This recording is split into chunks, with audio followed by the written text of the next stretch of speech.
Tere, head vaatajad! Eesti eest nädala uudised 130. saade. Vaatame üle, mis lõppenud nädalal kõige olulisem. Lõuna-Vaikse ookeani idaosas toimunud teadaolevatel narkokaubanduse marsruutidel liikunud 2 kahtlustatava narkolaeva pihta 5 surmavat kineetilist rünnakut. USA võimud aktiveerisid otsingu- ja päästeoperatsioonid 2 rünnakus, hukkus 5 inimest, kellest 1 jäi esimesest ellu. Peeter Magyar. Me uuendame ja loome tugeva aluse ja võimaluse korral laiendame Visegradi 4 koostööd. Selles vaimus on minu esimene reis Poola, et tugevdada 1000 aastast Poola-Ungari sõprust. Minu teine reis viib Viini ja 3. Brüsselisse, et saaksime koju tuua Euroopa Liidu raha, millele Ungari rahval on õigus. Meenutuseks Magyar võitis kummalistel asjaoludel Ungari parlamendi valimised. Netanyahu ründab Euroopat.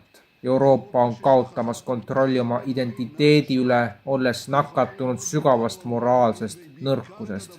Xi Jinping Pedro Sanchezile.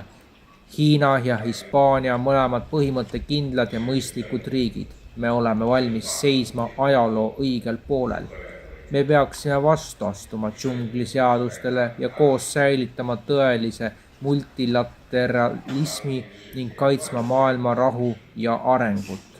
Saudi Araabia välisminister prints Faisal bin Farhan annab otsese vastuse USA survele poolt valida.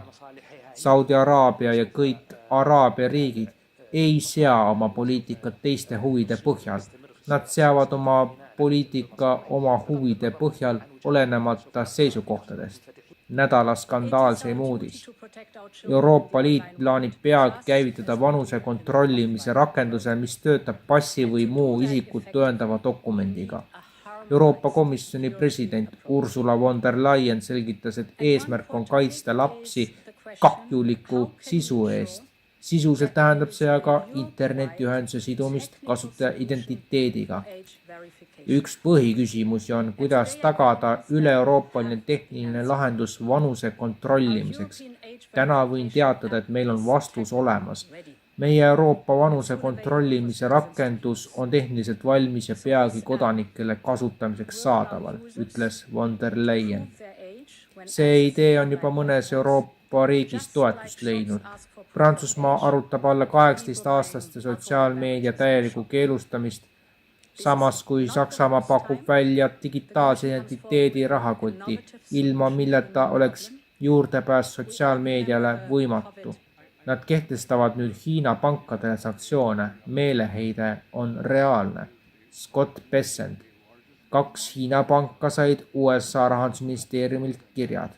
Kui suudame tõestada, et teie kontode kaudu liigub Iraani raha, oleme valmis kehtestama ka teiseseid sanktsioone.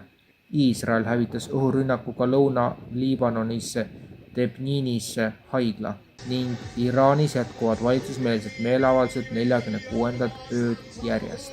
Saate lõppu kuulame ka katkendit Mart Helme sõnavõtust Rahvusraamatukogus sarjast Ärka Eesti. Ja see on suuresti seotud jällegi meie liikmesusega Euroopa Liidus.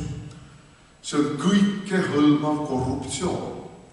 Ja ma mäletan, ma töötasin tol ajal siis oli ta põllumajandus, nüüd on ta maaeluministeerium, põllumajandusministeeriumis, ja kui need eurorahad tulema hakkasid, siis ma ütlesin tollastele poliitikutele, valitsusliikmetele, kulla mehed, see viib meid lõputusse korruptsioonisoomu. Ei, kus sellega me saame nüüd midagi? Midagi on saanud, ja ei saa öelda, et üldse mitte midagi ei ole saanud. Aga sellega on kaasanud korruptsioon.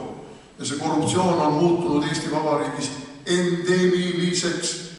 Tänan kõiki, kes on meie tegevust toetanud ja kes kuulasid ka hiljutist vandenõude analüüsi saadet, mis läheb järgmine kord eetrisse mai esimeses pooles eeldatavalt. Aga meie siit tänaseks lõpetame.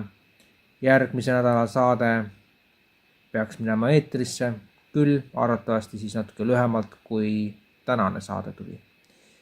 aga kõike head ja järgmiste kordadeni.